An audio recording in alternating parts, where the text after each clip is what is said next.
Today I am going to make the second part of this video. So my previous video I have described you about this all and everything about this circuit. So today I have test one PWM circuit here. This I explain you about my previous video. So I build up that multiple vibrator circuit by the 555 IC. So I have one potential meter also here, so I can adjust the wavelength of the pulse width. So we'll see how we can control this same bulb and same circuit, transistor circuit. Instead of press the button, I'm going to use this circuit, PWM circuit, and I will show you also what is the PWM and how it will work in the entire circuit. So let me start now. I'm going to connect this my power supply again here, and you can see the my bulb is gradually it's get on. So because now I have the maximum setting of this potential meter, so I'm going to decrease the value of the potential meter, and you can see there is some light is going down. And finally I have this low range of frequency generator, so you can see it's a blinking, some flickering you can feel. That is what I explained the last video by pressing this button multiple. So means there is a maximum falling timing is there. Means there is a few time for on and high time for off. So you can see there is some flickering is there. And I will show you this wavelength also, how it's going on here. And once I increase the value of the potential meter, you can see the gradually the flickering is reducing. So let's continue getting on. Then I will make this the duty cycle high. Now it's a 50% duty cycle is going on here. So once I increase the duty cycle, you can see the light is getting rated high and low. So this is how we can control this any kind of bulb, fan or motor through the PWM circuit like a deemer. So this is my DC deemer. I will make more videos for AC deemer and DC deemer also, and I will show you here how is the pulse going on here by the pulse generator, and this how he is triggering to this transistor gate.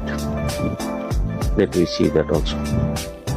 Finally I connected here my this oscilloscope. This is handheld oscilloscope. I will show you here the graph here. You can see this is the graph.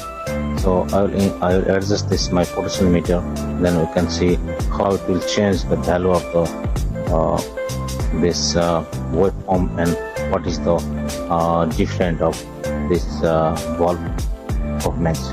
So let me see. I will adjust now here.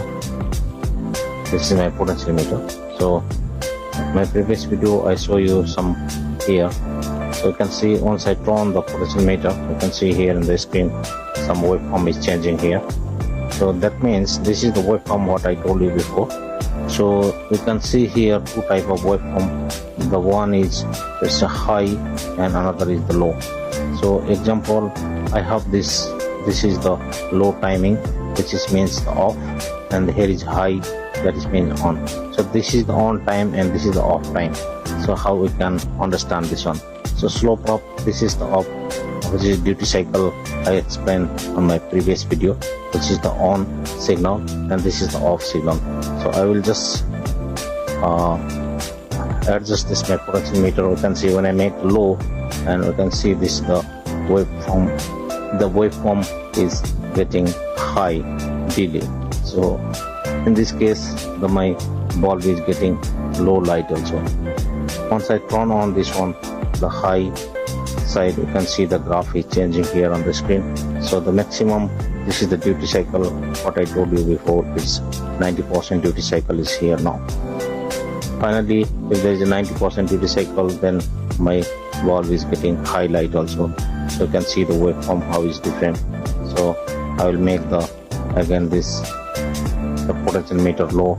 You can see this the waveform is low, and also our light is low also. And once I make the duty cycle high, or high frequency, then we can see this light is getting glow high also. This is how we can control these devices through the PWM circuit, this kind of PWM circuit. And you can see here when I make it minimum, and you can feel here is the flickering also. So what I explain you by this video, how duty cycle and the waveform PWM are control the devices like motor or many things. You can see here the waveform length. Once I change the potentiometer value, you can see the length of the waveform. It's a changing also. That's how we can control. So I make it maximum, and we can see my light is glow up highly. And once I make it low, means the high waveform distance is high. That time our light will be glow slow also. That's everything what I want to explain here by how is the PWM and what is the PWM. So I will explain about this PWM and different waveform on my next video. So we'll meet here on my next video, how we can control this, how we can use this PWM signal to the different type of controller. Thank you very much.